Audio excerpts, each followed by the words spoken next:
ಪದವಿ ಮಹಾವಿದ್ಯಾಲಯದಲ್ಲಿ ಉಪನ್ಯಾಸಕರಾಗಿ ಸೇವೆ ಸಲ್ಲಿಸ್ತಾ ಇದ್ದಾರೆ. ನಮ್ಮ ಹಿರೇಮಠ ಸಮೀಪದಲ್ಲೇ ಅವರ ಮನೆ ಇರುವುದರಿಂದ ಶ್ರೀಮಠದ ಪೂಜ್ಯರ ಒಂದು ಒಡನಾಟದಲ್ಲಿ ಆ ಒಂದು ಇಡೀ ಕುಟುಂಬ ಬೆಳೆದಿದ್ದು ನಾವು ಕಾಣ್ತೀವಿ. ಹಾಗಾಗಿ ಅವರಿಗೆ ಬಸವಣ್ಣನವರು, ಶರಣರು, ವಚನ ಸಾಹಿತ್ಯ ಬಗ್ಗೆ, ಅಪ್ಪ ಅವ್ರ ಬಗ್ಗೆ ಬಹಳ ಭಕ್ತಿಯನ್ನು ಇಟ್ಕೊಂಡಂಥ ಶರಣರು ಇದ್ದಾರೆ. ಎಲ್ಲರ ಒಂದು ಆಶೀರ್ವಾದದಿಂದ ಅವರಿಗೆ ಒಳ್ಳೆಯ ಒಂದು ಸೇವೆ, ಪದವಿ ಕಾಲೇಜಿನಲ್ಲಿ ಸೇವೆ ಮಾಡಲಿಕ್ಕೆ ಒಂದು ಅವಕಾಶ ಸಿಕ್ಕಿದ್ದು ನಾವು ಕಾಣ್ತೀವಿ. ಅವರು ಆ ಉಪನ್ಯಾಸ ಸೇವೆಯಲ್ಲಿ ಮಾಡ್ತಾನೆ ಭಾಷಣ ಕಲೆ ಕೂಡ ಅವರು ಒಳ್ಳೆ ರೀತಿಯಿಂದ ಕರಗತ ಮಾಡಿಕೊಂಡವರಲ್ಲಿ ಒಬ್ಬರಾಗಿದ್ದಾರೆ. ಈಗ ನೀವೆಲ್ಲ ಶಾಂತಚಿತ್ತರಾಗಿ ಡಾಕ್ಟರ್ ಮೀನಾ ಕುಮಾರಿ ಪಾಟೀಲ್ ಅವರ ಇವತ್ತಿನ ವಿಶೇಷ ಉಪನ್ಯಾಸ ಅವರಿಂದ ನೀವೆಲ್ಲ ಈಗ ಕೇಳೋಣ.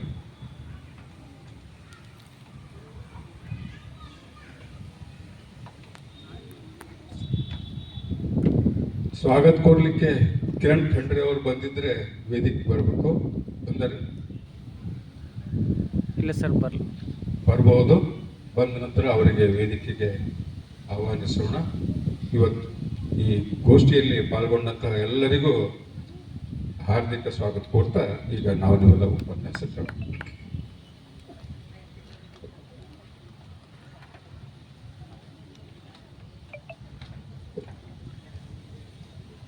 ನರಜನ್ಮವ ತೊಡೆದು ಹರಜನ್ಮವ ಮಾಡಿದ ಗುರುವೆ, ಭವಬಂಧನವ ಬಿಡಿಸಿ ಪರಮ ಸುಖವ ತೋರಿದ ಗುರುವೆ, ಭವಿ ಎಂಬುದು ತೊಡೆದು ಭಕ್ತಿ ಎಂದೆನಿಸಿದ ಗುರುವೆ, ಚೆನ್ನ ಮಲ್ಲಿಕಾರ್ಜುನನ ತಂದೆನ್ನ ಕೈವಶಕ್ಕೆ ಕೊಟ್ಟ ಗುರುವೆ, ಶರಣು ಶರಣಾರ್ಥಿ. ವಿಶ್ವಗುರು ಬಸವಣ್ಣನವರ ಜಯಂತಿ ಉತ್ಸವದ ನಿಮಿತ್ತವಾಗಿ ಇಂದಿನ ಗೋಷ್ಠಿ ಒಂದನ್ನು ಆಯೋಜನೆ ಮಾಡಲಾಗಿದೆ.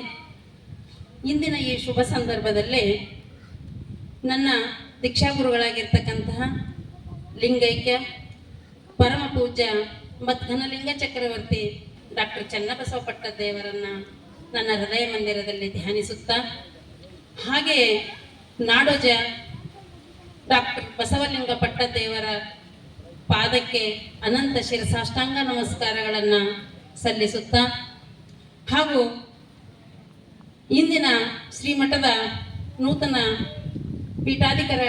ಪೀಠಾಧಿಕಾರಿಗಳಾಗಿರ್ತಕ್ಕಂತಹ ಗುರುಬಸವ ಪಟ್ಟದೇವರ ಪಾದಕ್ಕೂ ಅನಂತ ಶಿರಸಾಷ್ಟಾಂಗ ನಮಸ್ಕಾರಗಳನ್ನು ಸಲ್ಲಿಸುತ್ತಾ, ಇಂದಿನ ವೇದಿಕೆಯ ಮೇಲೆ ಆಸೀನರಾಗಿರ್ತಕ್ಕಂತಹ ಪೂಜ್ಯ ಶ್ರೀ ಮಹಾಲಿಂಗ ಸ್ವಾಮಿಗಳ ಪಾದಕ್ಕೂ ಅನಂತ ಶಿರಸಾಷ್ಟಾಂಗ ನಮಸ್ಕಾರಗಳನ್ನು ಸಲ್ಲಿಸುತ್ತಾ, ಇಂದಿನ ಈ ಸಮಾರಂಭದ ಘನ ಅಧ್ಯಕ್ಷತೆಯನ್ನು ವಹಿಸಿರ್ತಕ್ಕಂಥ ಹಿರಿಯರು, ಪೂಜ್ಯರು ಆಗಿರ್ತಕ್ಕಂತಹ ಶ್ರೀ ಸಿದ್ದರಾಮಪ್ಪ ವಂಕೆಯವರಿಗೂ ಅನಂತ ಶರಣು ಶರಣಾರ್ಥಿಗಳನ್ನು ಸಲ್ಲಿಸುತ್ತಾ, ವಿಶ್ವಗುರು ಬಸವಣ್ಣನವರ ಭಾವಚಿತ್ರಕ್ಕೆ ಪೂಜೆಯನ್ನು ಸಲ್ಲಿಸಿ ಕಾರ್ಯಕ್ರಮಕ್ಕೆ ಚಾಲನೆಯನ್ನು ಕೊಟ್ಟಿರ್ತಕ್ಕಂತಹ ಹಿರಿಯ ಸಹೋದರರಾಗಿರ್ತಕ್ಕಂತಹ ಶರಣ ಶಿವ ಲಕೊಂಡೆ ಸರ್ ಅವರಿಗೂ ಅನಂತ ಶರಣಾರ್ಥಿಗಳನ್ನು ಸಲ್ಲಿಸುತ್ತಾ, ಇಂದಿನ ಸ್ವಾಗತವನ್ನು ಕೋರ್ಲಿಕ್ಕೆ ಬರದೇ ಇದ್ರೂ ಸಹ ಶರಣ ಕಿರಣ್ ಖಂಡ್ರೆಯವರಿಗೂ ಅನಂತ ಶರಣು ಶರಣಾರ್ಥಿಗಳನ್ನು ಸಲ್ಲಿಸುತ್ತಾ,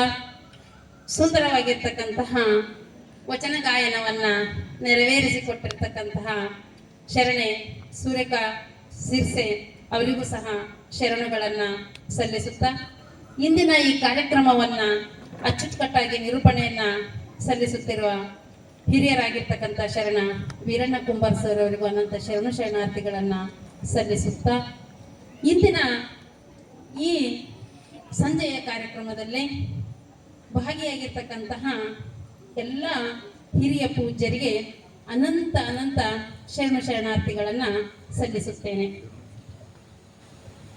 ಭಾಲ್ಕಿ ಎಂದಾಗ ವಿಶ್ವಗುರು ಬಸವಣ್ಣನ ಬಸವ ಧರ್ಮದ ಪ್ರಸಾರ ಕೇಂದ್ರವೇ ಸರಿ.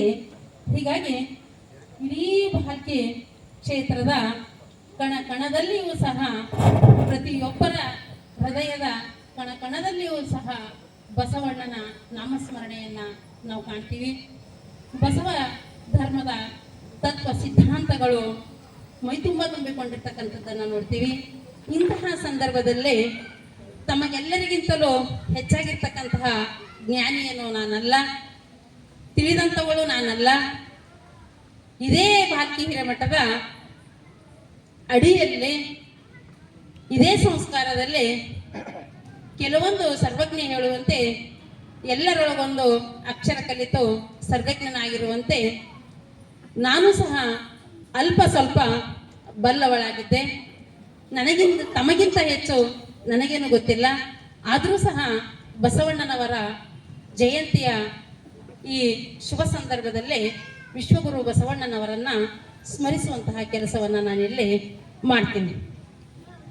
ವಿಶ್ವಗುರು ಬಸವಣ್ಣ ಮಹಾ ಮಾನವತಾವಾದಿ, ಮನುಕುಲದ ಸುಧಾರಕ, ಜಾತಿ ನಿರ್ಮೂಲಕ, ಧರ್ಮ ಪ್ರಸಾರಕ, ಸ್ತ್ರೀ ಉದ್ಧಾರಕ, ಹೀಗೆ ಹಲವಾರು ಆಯಾಮಗಳಲ್ಲಿ ವಿಶ್ವಗುರು ಬಸವಣ್ಣನವರನ್ನ ನಾವು ಸ್ಮರಿಸಿಕೊಳ್ಳುತ್ತೇವೆ. ವಿಶ್ವಗುರು ಬಸವಣ್ಣನವರು ಅವರ ಬದುಕನ್ನ ನೋಡುತ್ತಾ ಹೋದಂತೆ ತಮಗೆಲ್ಲರಿಗೂ ಗೊತ್ತಿದ್ರೂ ಸಹ ನಾನು ಕೆಲವೊಂದು ಪದಗಳಲ್ಲೇ ಅವರ ಜೀವನವನ್ನ ಹೇಳಲಿಕ್ಕೆ ಇಷ್ಟಪಡ್ತೀನಿ. ಇಂದಿನ ಬಿಜಾಪುರ ಜಿಲ್ಲೆಯ ಬಾಗೇವಾಡಿಯಲ್ಲಿ ಜನಿಸಿರ್ತಕ್ಕಂತಹ ವಿಶ್ವಗುರು ಬಸವಣ್ಣನವರು ಅವರ ಜನನವೇ ಒಂದು ಪವಾಡ.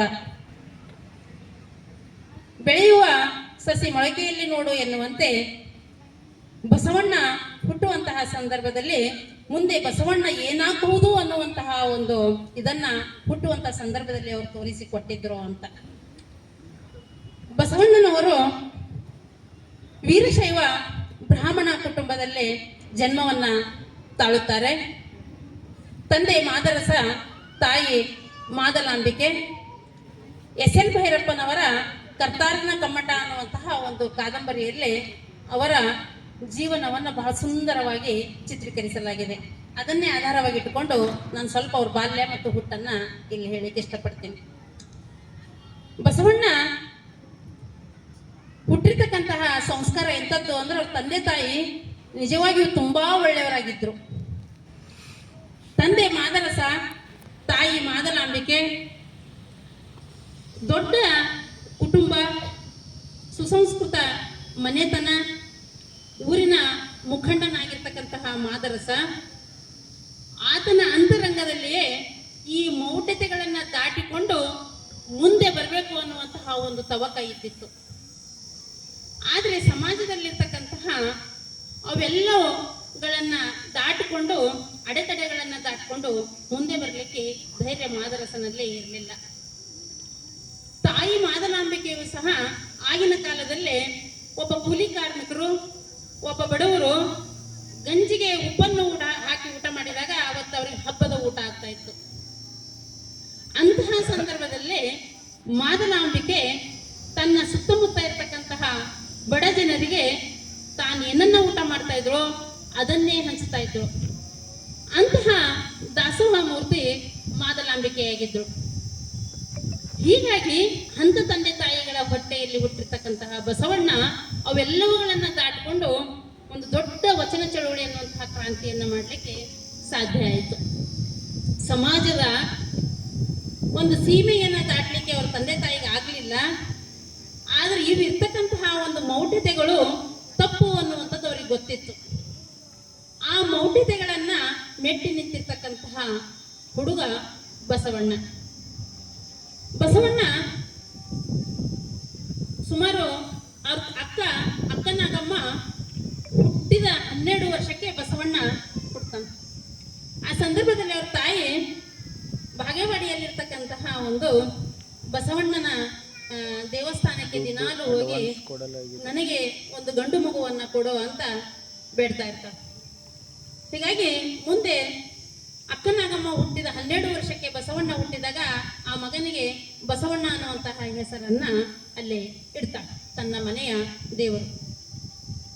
ಬಸವಣ್ಣ ಹುಟ್ಟುವಂತಹ ಸಂದರ್ಭ ಎಂಥದ್ದು ಅಂದಾಗ ಆ ಊರಿನಲ್ಲಿ ಇಡೀ ವಿಶ್ವದಲ್ಲಿ ಮೊಟ್ಟ ಮೊದಲನೇದಾಗಿ ತಳ ಸಮುದಾಯದ ಪರವಾಗಿ ಹೋರಾಟವನ್ನ ಮಾಡಿರ್ತಕ್ಕಂತಹ ಏಕೈಕ ವ್ಯಕ್ತಿ ಅಂದ್ರೆ ವಿಶ್ವಗುರು ಬಸವಣ್ಣ. ನಂತರ ಹಲವಾರು ಜನ ಮಾಡಿದ್ರು. ಹೀಗಾಗಿ ಹುಟ್ಟುವಂತಹ ಸಂದರ್ಭವು ಎಂಥದ್ದು ಅಂದಾಗ,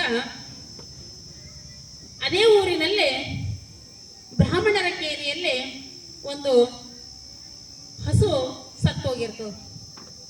ಅದಕ್ಕಾಗಿ ಅದನ್ನ ಹೊರ ಹಾಕುವುದಕ್ಕಾಗಿ ಸತ್ತಿರ್ತಕ್ಕಂಥ ಹಸುವನ್ನ ಊರಿಂದ ಹೊರಗುವುದಕ್ಕಾಗಿ ಕೆಳ ಜಾತಿಯ ತಳ ಸಮುದಾಯದ ಒಬ್ಬ ವ್ಯಕ್ತಿಯನ್ನ ಕರೆಸಲಾಗ್ತದೆ.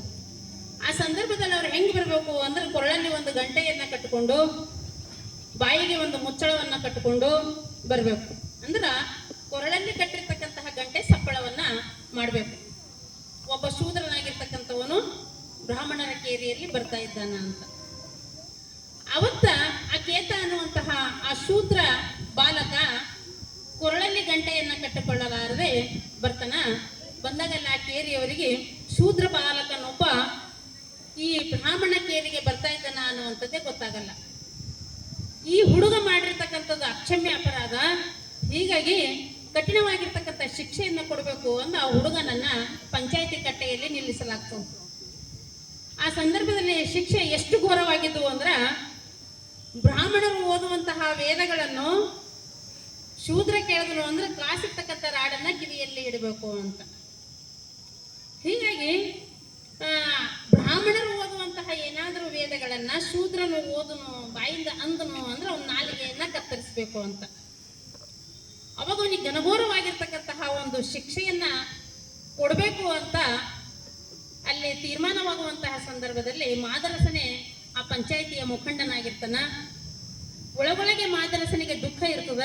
ಸಣ್ಣ ಬಾಲಕ ಅಳ್ತಾ ಇರ್ತಾನ, ನನಗೆ ಯಾವ ಶಿಕ್ಷೆಯನ್ನ ಕೊಡಬೇಡ್ರಿ ಅಂತ. ಆದರೂ ಸಹ ಸಮಾಜಕ್ಕೆ ಹೆದರ್ಕೊಂಡು, ಸುತ್ತಮುತ್ತ ಇರ್ತಕ್ಕಂಥ ಜನರಿಗೆ ಹೆದರ್ಕೊಂಡು, ನಿಯಮಗಳನ್ನ ಹೆದರ್ಕೊಂಡು ಆ ಕೇತನಿಗೆ ಶಿಕ್ಷೆಯನ್ನ ಕೊಡಬೇಕು ಅನ್ನುವಷ್ಟರಲ್ಲಿ ಮಾದರಸನಿಗೆ ಒಂದು ಸಿಹಿಯಾಗಿರ್ತಕ್ಕಂಥ ಸುದ್ದಿ ಬರ್ತದೆ, ನಿನಗೊಬ್ಬ ಸುಪುತ್ರ ಹುಟ್ಟಿದ್ದಾನ ಅಂತ, ನಿನಗೆ ಮಗ ಹುಟ್ಟಿದ್ದಾನ ಅಂತ. ಅವಾಗ ಮಾದರಸನಿಗೆ ತುಂಬಾ ಸಂತೋಷವಾಗಿ ಹೇಳ್ತಾನ, ಇವತ್ತು ನನಗೆ ಇಂತಹ ಒಂದು ಸಂತೋಷಕರವಾಗಿರ್ತಕ್ಕಂತಹ ಸುದ್ದಿ ಬಂದಿದೆ. ಈ ಸುದ್ದಿಯಲ್ಲಿ ನಾನು ಯಾವುದೇ ಒಂದು ಕೆಟ್ಟ ಒಂದು ತೀರ್ಮಾನವನ್ನ ತಗೊಳ್ಳಿಕ್ಕೆ ಸಾಧ್ಯ ಇಲ್ಲ. ಹೀಗಾಗಿ ಈ ಹುಡುಗನಿಗೆ ಇವತ್ತು ನಾನು ಜೀವದಾನವನ್ನ ಕೊಡ್ತೀನಿ ಅಂತ.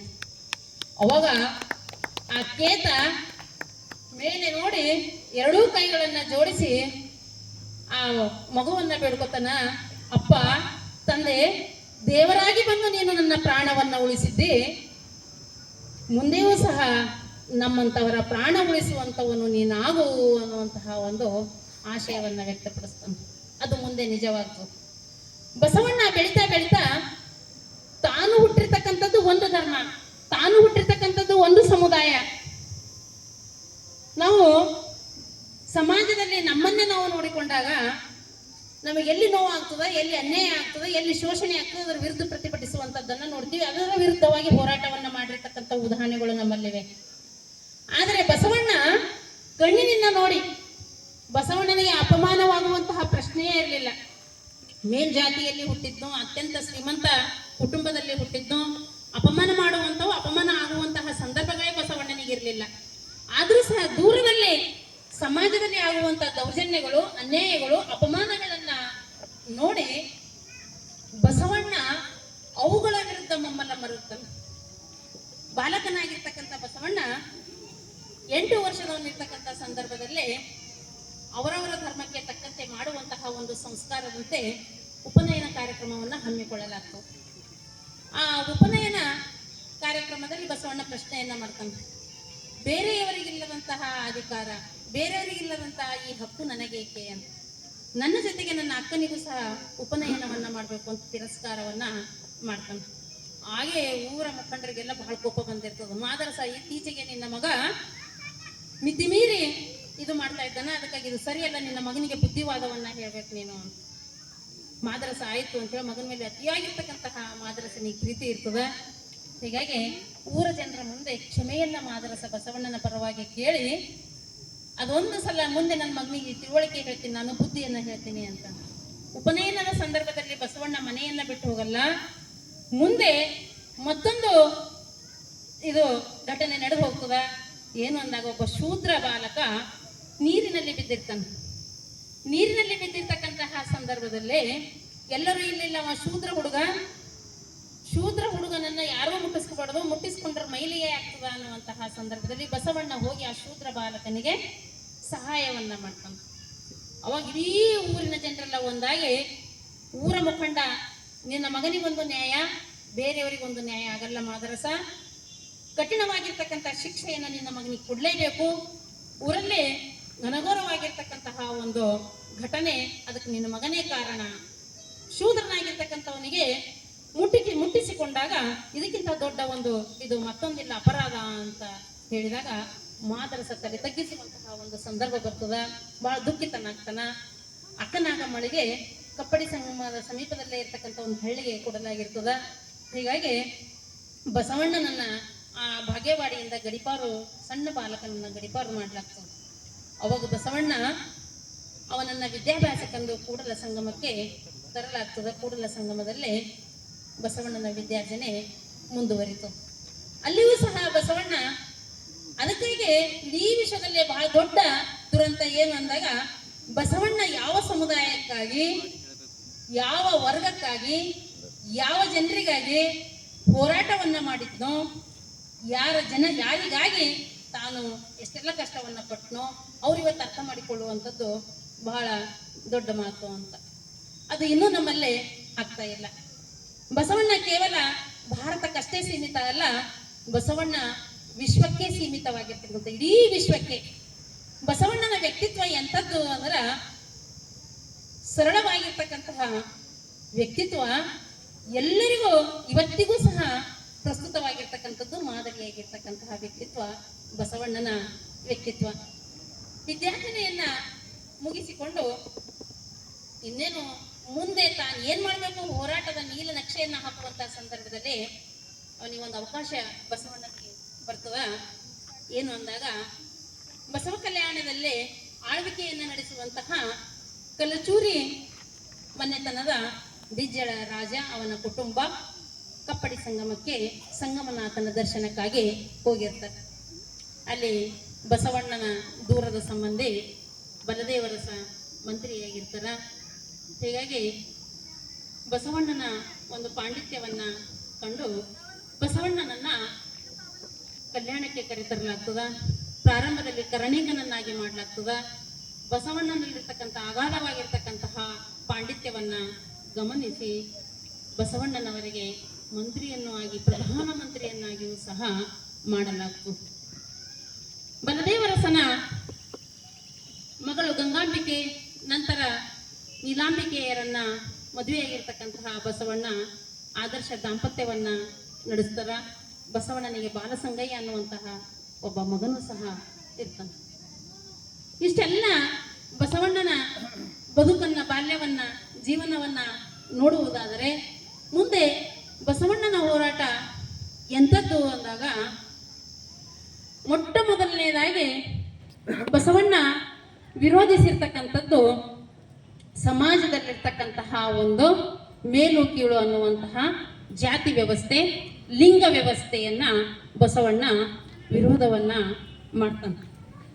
ಅಪ್ಪನು ನಮ್ಮ ಮಾದಾರ ಚೆನ್ನಯ್ಯ, ಬಪ್ಪನು ನಮ್ಮ ಡೋಹಾರ ಕಕ್ಕಯ್ಯ, ಮಾದಾರ ಚೆನ್ನಯ್ಯನ ಮನೆ ಮಗನು ನಾನು ಎಂದು ಹೇಳುವುದರ ಮೂಲಕ ಮೇಲು ಕೀಳು ಅನ್ನುವಂಥದ್ದಿಲ್ಲ, ನಾವೆಲ್ಲರೂ ಒಂದೇ ಅನ್ನುವಂತಹ ಒಂದು ಭಾವನೆಯನ್ನು ಸಮಾಜದಲ್ಲಿ ಮೂಡಿಸುವಂತಹ ಕೆಲಸವನ್ನ ವಿಶ್ವಗುರು ಬಸವಣ್ಣನವರಿಂದ ಪ್ರಾರಂಭವಾಗ್ತದೆ. ಅಂದಿನಿಂದ ಇಂದಿನವರೆಗೆ ಬಸವಣ್ಣ ವಿಶ್ವಗುರುವೆ. ಅದಕ್ಕಾಗಿ ಬಸವಣ್ಣ ಕೇವಲ ಕರ್ನಾಟಕದ ಸಾಂಸ್ಕೃತಿಕ ನಾಯಕ ಅಲ್ಲ, ಇಡೀ ವಿಶ್ವದ ಸಾಂಸ್ಕೃತಿಕ ನಾಯಕ ಎಂದರೆ ತಪ್ಪಾಗಲಾರದು. ಜರ್ಮನಿಯಲ್ಲಿ ಹುಟ್ಟಿರ್ತಕ್ಕಂತಹ ಮಾರ್ಟಿನ್ ಲೂಥರ್ನನ್ನ 14ನೇ ಶತಮಾನದಲ್ಲಿ ಮಾರ್ಟಿನ್ ಲೂಥರ್ ಹುಟ್ಟಿದ್ದು. ಬಸವಣ್ಣ 12ನೇ ಶತಮಾನದಲ್ಲಿ ಬಾಳೆ ಬದುಕಿದ್ದು. ಜನನ ಸಂದರ್ಭವನ್ನ 1134 ಅಂತ ಹೇಳ್ತೀವಿ. ಆದರೆ ಕರ್ನಾಟಕದ ಮಾರ್ಟಿನ್ ಲೂಥರ್ ಎಂದು ಬಸವಣ್ಣನನ್ನ ಕರೀತಾರ. ನನಗನ್ನಿಸ್ತದ ಬಸವಣ್ಣ ಕೇವಲ ಕರ್ನಾಟಕದ ಮಾರ್ಟಿನ್ ಲೂಥರ್ ಅಲ್ಲ, ವಿಶ್ವದ ಮಾರ್ಟಿನ್ ಲೂಥರ್. ಮಾರ್ಟಿನ್ ಲೂಥರ್ 14ನೇ ಶತಮಾನದಲ್ಲಿ ಹುಟ್ಟಿ ಧಾರ್ಮಿಕ ಸುಧಾರಣೆಯನ್ನ ಮಾಡಿದ್ರೆ, ಬಸವಣ್ಣ 12ನೇ ಶತಮಾನದಲ್ಲಿ ಭಾರತದಲ್ಲಿ ಧಾರ್ಮಿಕ ಸುಧಾರಣೆಯನ್ನ ಮಾಡ್ತಾರೆ. ದುರ್ದೈವದ ಸಂಗತಿ ಏನು ಅಂದಾಗ, ಬಸವಣ್ಣ ಮಾಡಿರ್ತಕ್ಕಂಥ ಹೋರಾಟ ಬಹು ದಿನಗಳ ಕಾಲ ನಮ್ಮ ಕರ್ನಾಟಕ ಬಿಟ್ಟು ಬೇರೆ ಕಡೆ ಹೋಗ್ಲೇ ಇಲ್ಲ ಅಂತ. ಕರ್ನಾಟಕ ಅಷ್ಟೇ ಅಲ್ಲ, ಉತ್ತರ ಕರ್ನಾಟಕವನ್ನ ಬಿಟ್ಟು ಬೇರೆ ಕಡೆ ಬೆಂಗಳೂರು ಭಾಗದಲ್ಲಿಯೂ ಸಹ ಹೋಗ್ಲಿಲ್ಲ. ಇತ್ತೀಚೆಗೆ ಬೇರೆ ಕಡೆ ಎಲ್ಲ ಪ್ರಸಾರವಾಗ್ತಾ ಇದೆ. ಹೀಗಾಗಿ ಬಸವಣ್ಣನ ಕರ್ಮಭೂಮಿಯಾಗಿರ್ತಕ್ಕಂಥ ಕಲ್ಯಾಣ ನಾಡಿನಲ್ಲಿ ಹುಟ್ಟಿರ್ತಕ್ಕಂತಹ ನಾವೆಲ್ಲರೂ ಒಂದು ರೀತಿಯ ಪುಣ್ಯವಂತರೇ ಸರಿ. ಇಂತಹ ಕರ್ಮಭೂಮಿಯಲ್ಲಿ ಬಸವಣ್ಣ ತನ್ನ ವಚನ ಚಳುವಳಿಯನ್ನ ಮೆಲ್ಲಗೆ ಪ್ರಾರಂಭವನ್ನ ಮಾಡ್ತಾರೆ. ಯಾವುದೇ ಒಂದು ಚಳುವಳಿಯನ್ನ ಮಾಡ್ಬೇಕಾಯ್ತು ಅಂದ್ರ ಬಹಳ ಸಮಯ ಬೇಕಾಗ್ತದ, ಹಲವಾರು ರೂಪುರೇಷೆಗಳನ್ನ ಹಾಕೊಳ್ಬೇಕಾಗ್ತದ. ಸ್ವಲ್ಪ ಕಾಲಾವಕಾಶದಲ್ಲಿ ಸಾವಿರಾರು ನೂರಾರು ಶರಣರನ್ನ ಒಂದುಗೂಡಿಸುವಂಥದ್ದು ಸಾಮಾನ್ಯವಾಗಿರ್ತಕ್ಕಂಥ ಮಾತಲ್ಲ. ಇವತ್ತಿನ ತಂತ್ರಜ್ಞಾನದಲ್ಲೇ ಟೆಕ್ನಾಲಜಿ ಇರ್ತಕ್ಕಂಥ ಕಾಲದಲ್ಲಿ ಒಂದು ಕೂಡಿಸ್ಲಿಕ್ಕೆ ಆಗ್ತಾ ಇಲ್ಲ. ಕಾಶ್ಮೀರದಿಂದ ಮೋಳಿಗೆ ಮಾರಾಯ ಬರಬೇಕು ಅಂದಾಗ, ನಾಂದೇಡ್ದಿಂದ ಉರ್ಲಿಂಗ ಪೆಟ್ಟಿ ಬರ್ಬೇಕಂದಾಗ ತಂತ್ರಜ್ಞಾನ ಇರಲಾರ್ದೆ ಅಷ್ಟು ದೂರ ಹೆಂಗ ಹೋಗ್ತಿತ್ತೋ ಗೊತ್ತಿಲ್ಲ ಸಂದೇಶ ಅಂತ. ಅಷ್ಟು ದೂರದಿಂದ ಶರಣರು ಕಲ್ಯಾಣಕ್ಕೆ ಬರ್ತಾರ ಬಸವಣ್ಣನ ಈ ಸಮಾನತೆಯ ಚಳುವಳಿಯಲ್ಲಿ ಭಾಗಿಯಾಗಲಿಕ್ಕೆ. ಬಸವಣ್ಣನಲ್ಲಿ ಮತ್ತೊಂದು ಅಗಾಧವಾಗಿರ್ತಕ್ಕಂತಹ ಒಂದು ಶಕ್ತಿ ಏನು? ವಿಶ್ವಭಾತೃತ್ವ ಅನ್ನುವಂಥದ್ದು ಅಂತ. ಇವನಾರವ ಇವನಾರವ ಇವನಾರವನೆಂದೆನಿಸದಿರಯ್ಯ, ಇವ ನಮ್ಮವ ಇವ ನಮ್ಮವ ಇವ ನಮ್ಮವನೆಂದೆನಿಸಯ್ಯ, ಕೂಡಲ ಸಂಗಮ ದೇವ ನಿಮ್ಮ ಮಹಾಮನೆಯ ಮಗನೆಂದೆನಿಸಯ್ಯ ಎಂದು ಹೇಳುತ್ತಾ, ಯಾರೂ ಬೇರೆಯವರಲ್ಲ, ನಾವೆಲ್ಲರೂ ಒಂದೇ ಅನ್ನುವಂತಹ ಒಂದೇ ತಾಯಿಯ ಮಕ್ಕಳು. ಈ ಭೂಮಿ ತಾಯಿಯ ಮಕ್ಕಳು ನಾವೆಲ್ಲರೂ ಒಂದೇ ಅನ್ನುವಂತಹ ಒಂದು ಸಂದೇಶವನ್ನ ಬಸವಣ್ಣ ಕೊಟ್ಟಿರ್ತಕ್ಕಂಥದ್ದು. ವಿಶ್ವದಲ್ಲಿ ಇಂಥ ಸಂದೇಶ ಯಾರೂ ಕೊಟ್ಟಿಲ್ಲ. ಇಂತಹ ಒಂದು ಅದ್ಭುತವಾಗಿರ್ತಕ್ಕಂತಹ ವಿಶ್ವಭಾತೃತ್ವ ಇವತ್ತು ನಮಗೆ ಬಹಳ ಮುಖ್ಯವಾಗಿರ್ತಕ್ಕಂಥದ್ದು. ಇಂದಿನ ದಿನಮಾನಗಳಲ್ಲಿ ಒಡೆದು ಹಂಚಿ ಹೋಗುತ್ತಿರ್ತಕ್ಕಂಥ ಸಮಾಜದಲ್ಲಿ ಬಸವಣ್ಣನ ಕರೆ ಇವನಾರವ ಇವನಾರವ ಇವ ನಮ್ಮವ ಅನ್ನುವಂತಹ ಸಂದೇಶ ಇವತ್ತಿಗೂ ಸಹ ಪ್ರಸ್ತುತವಾಗಿರ್ತಕ್ಕಂಥದ್ದು. ಹೀಗಾಗಿ ಬಸವಣ್ಣ ಎಲ್ಲ ಕಾಲಕ್ಕೂ ಸಹ ಪ್ರಸ್ತುತ. ಮತ್ತೊಂದು ಕಡೆ ಬಸವಣ್ಣ ಬಹಳ ಕಠೋರವಾಗಿ ವಿರೋಧವನ್ನ ಮಾಡಿರ್ತಕ್ಕಂಥದ್ದು ಯಾವುದು ಅಂದಾಗ ಮೂರ್ತಿ ಪೂಜೆ ಖಂಡನೆ ಮತ್ತು ಏಕದೇವೋಪಾಸನೆ. ಅದಕ್ಕಾಗಿ ಒಂದು ಕಡೆ ಕಲ್ಲು ದೇವರು ದೇವರಲ್ಲ, ಮಣ್ಣು ದೇವರು ದೇವರಲ್ಲ, ಮರ ದೇವರು ದೇವರಲ್ಲ, ತನ್ನನ್ನ ತಾನು ತಿಳಿದೊಡೆ ತಾನೇ ದೇವ ಕೂಡಲ ಸಂಗಮ ದೇವ ಎಂದು ಹೇಳುವುದರ ಮುಖಾಂತರ ಆತ್ಮದಲ್ಲಿಯೇ ಪರಮಾತ್ಮ ಇರ್ತಾನ. ನನ್ನನ್ನು ನಾನು ಮೊದಲು ತಿಳ್ಕೋಬೇಕು, ನಾನು ಯಾರು ಅನ್ನುವಂಥದ್ದು ನನಗೆ ಗೊತ್ತಾಗಬೇಕು, ಅವಾಗ ನಾನೇ ದೇವರಾಗ್ತೀನಿ. ಯಾಕೆ ಸುಮ್ಮನೆ ಕಲ್ಲು ಮಣ್ಣು ಮರ ಬೆಂಕಿ ನೀರು ಎಲ್ಲವನ್ನ ಪೂಜಿಸ್ತೀರಿ ಅಂತ ವಿರೋಧವನ್ನ ವ್ಯಕ್ತಪಡಿಸ್ತಾರೆ. ಮೂರ್ತಿ ಪೂಜೆಯನ್ನ ಬಸವಣ್ಣ ಎಷ್ಟು ಕಠೋರವಾಗಿ ವಿರೋಧಿಸ, ಬಸವಣ್ಣನ ವಚನಗಳು ಎಲ್ಲಕ್ಕಿಂತ ಸರಳವಾಗಿರ್ತಕ್ಕಂಥ ವಚನಗಳು ಅಂದ್ರೆ ವಚನಗಳಲ್ಲಿ ಬಸವಣ್ಣನ ವಚನಗಳೇ. ಸಣ್ಣ ಮಗು ಓದಿದ್ರೂ ಸಹ ಅರ್ಥವಾಗುವಂಥದ್ದು, ಬೇರೆಯವರು ಓದಿದ್ರು ಸಹ ಓದ್ಲಿಕ್ಕೆ ಬರಲಾರದಂಥವರು ಸಹ ತಿಳಿದುಕೊಳ್ಳುವಂತಹ ಒಂದು ಸಾಹಿತ್ಯ, ವಚನ ಸಾಹಿತ್ಯ. ಅದರಲ್ಲಿ ವಿಶೇಷವಾಗಿ ಬಸವಣ್ಣನವರ ವಚನಗಳಂತೂ ಬಹಳ ಸರಳವಾಗಿರ್ತಕ್ಕಂತಹ ವಚನಗಳು. ಹೀಗಾಗಿ ಮೂರ್ತಿ ಪೂಜೆಯನ್ನ ಖಂಡಿಸುವುದರ ಜೊತೆಗೆ ಈ ಜನರು ಏನ್ ಮಾಡಿದ್ರು ಅದು ಮಾಡಲ್ಲ ಅಂದು ಕೊನೆಗೆ ಕಲ್ಲನ್ನ ಪೂಜಿಸುವುದು, ಮಣ್ಣನ್ನ ಪೂಜಿಸುವುದು, ಬೆಂಕಿಯನ್ನ ಪೂಜಿಸುವುದು, ನೀರನ್ನ ಪೂಜಿಸುವುದು, ಇವೆಲ್ಲವುಗಳಿಗೆ ಬದಲಾಗಿ ಇಡೀ ಬ್ರಹ್ಮಾಂಡವನ್ನೇ ಪೂಜಿಸುವುದನ್ನ ಕಲಿಬೇಕು ಅಂತ ಬ್ರಹ್ಮಾಂಡಾಕಾರದ ಇಷ್ಟಲಿಂಗವನ್ನ ಬಸವಣ್ಣ ನಮ್ಮ ಕರಸ್ಥಲಕ್ಕೆ ಕೊಡುವುದರ ಮುಖಾಂತರ ಇಷ್ಟಲಿಂಗ ಪೂಜೆಯನ್ನ ಮಾಡ್ರಿ, ಮೂರ್ತಿ ಪೂಜೆಯನ್ನ ಬೇಡ್ರಿ ಅಂತ ಬಸವಣ್ಣ ವಿರೋಧವನ್ನ ಮಾಡ್ತಾರೆ. ಬಸವಣ್ಣನವರ ವಚನ ಬಹಳ ಹಿಡಿಸುವಂಥದ್ದು ಯಾವುದು ಅಂದಾಗ, ಉಳುವವರು ಶಿವಾಲಯವ ಮಾಡುವರು ನಾನೇನು ಮಾಡಲಿ ಬಡವನಯ್ಯ, ಎನ್ನ ಕಾಲೇ ಕಂಬ ದೇಹವೇ ದೇಗುಲ, ಶಿರವೇ ಹೊನ್ನ ಕಳಸವಯ್ಯ, ಸ್ಥಾವರ ಕಳಿ ಉಂಟು ಜಂಗಮ ಕಳಿವಿಲ್ಲ. ಉಳುವವರು ಶಿವಾಲಯ ಮಾಡುವರು ನಾನೇನು ಮಾಡಲಿ ಬಡವನಯ್ಯ ಅಂದಾಗ ಇಲ್ಲಿ ನಮಗೆ ಪ್ರಶ್ನೆ ಹುಟ್ಟುವಂಥದ್ದು, ಬಸವಣ್ಣ ಹಾಗಾದ್ರೆ ಬಡವನಾಗಿದ್ದು ಅಂತ ಇಲ್ಲ. ದೇಶದ ಪ್ರಧಾನಿಯಾಗಿರ್ತಕ್ಕಂಥ ಬಸವಣ್ಣ ಮನಸ್ಸು ಮಾಡಿದರೆ ಎಷ್ಟೋ ದೊಡ್ಡ ದೊಡ್ಡ ದೇವಸ್ಥಾನಗಳನ್ನ ಕಟ್ಟಿಸಬೇಕಾಗಿತ್ತು. ಬಸವಣ್ಣನ ವಚನಗಳಲ್ಲಿ ನಾವು ಏನ್ ನೋಡ್ತೀವಿ ಅಂದ್ರೆ, ಒಂದೊಂದು ಸಲ ಸಮಾಜದ ಅಂಕುಡೊಂಕುಗಳನ್ನ ಸಮಾಜದಲ್ಲಿರ್ತಕ್ಕಂತಹ ತಪ್ಪುಗಳನ್ನ ತನ್ನ ಮೇಲೆ ಹಾಕಿಕೊಂಡು ತಾನೇ ಆತ್ಮನಿವೇದನೆಯನ್ನ ಮಾಡಿಕೊಳ್ಳುವಂತಹ ರೀತಿಯಲ್ಲಿ ವಚನಗಳನ್ನ ರಚಿಸಿರ್ತಕ್ಕಂಥದ್ದನ್ನ ನಾವು ನೋಡ್ತೀವಿ. ಅದಕ್ಕಾಗಿ ಇದ್ದ ಶ್ರೀಮಂತರು ದೇವಸ್ಥಾನಗಳನ್ನ ನಿರ್ಮಾಣ ಮಾಡ್ತಾರ, ಬಡವನಾಗಿರ್ತಕ್ಕಂಥ ನನ್ನ ಬಲ್ಲಿ ದುಡ್ಡಿಲ್ಲ ದೇವಸ್ಥಾನ ನಿರ್ಮಾಣ ಮಾಡ್ಲಿಕ್ಕೆ, ಅದಕ್ಕೆ ಪ್ರತಿಯೊಬ್ಬ ಭಕ್ತ ಏನ್ ಮಾಡ್ಬೇಕು, ನಮ್ಮ ದೇಹವನ್ನೇ ದೇವಸ್ಥಾನವನ್ನಾಗಿ ಮಾಡ್ಕೋಬೇಕು, ಶಿರವನ್ನೇ ಹೊನ್ನ ಕಳಸವನ್ನಾಗಿ ಮಾಡ್ಕೋಬೇಕು, ಆತ್ಮದಲ್ಲಿಯೇ ದೇವರನ್ನ ಸ್ಥಾಪಿಸಿಕೊಂಡು ಆ ಪರಮಾತ್ಮನನ್ನ ನೆಲೆ ಯಾವ್ದು ಮಾಡ್ಕೋಬೇಕು ಅಂದ್ರೆ ನಮ್ಮ ಹೃದಯ ಮಾಡ್ಕೊಳ್ಬೇಕು ಅಂತ ಬಸವಣ್ಣ ಸಮಾಜಕ್ಕೆ ಕರೆಯನ್ನ ಕೊಡುವುದರ ಮುಖಾಂತರ ಈ ಗುಡಿ ವ್ಯವಸ್ಥೆಯನ್ನ ಮೂರ್ತಿ ಪೂಜೆಯನ್ನ ಖಂಡಿಸುವಂಥದ್ದನ್ನ ನೋಡ್ತೀವಿ. ಮತ್ತೊಂದು ಕಡೆ ಈ ಸಮಾಜದಲ್ಲಿರ್ತಕ್ಕಂತಹ ಬಹಳ ಬಸವಣ್ಣನವರ ಸುಮಾರು 1500 ವಚನಗಳು ನಮಗೆ ಲಭ್ಯವಾಗಿವೆ. ಆದ್ರೆ ದಿನಾ ನಾವು ಓದುವಂಥದ್ದು ನಮಗೆ ಬದುಕಿಗೆ ಬಹಳ ಪ್ರಮುಖವಾಗಿರ್ತಕ್ಕಂಥ ವಚನಗಳನ್ನೇ ನಾನಿಲ್ಲಿ ಇಷ್ಟು ವಚನಗಳನ್ನ ನಾವು ದಿನ ನೆನಪಿಸ್ಕೊಂಡೆವು ಅಂದ್ರೆ ಬಸವಣ್ಣನ ನಿಜವಾಗಿರ್ತಕ್ಕಂಥ ವಾರಸುದಾರರು ನಾವು ಆಗ್ತೀವಿ.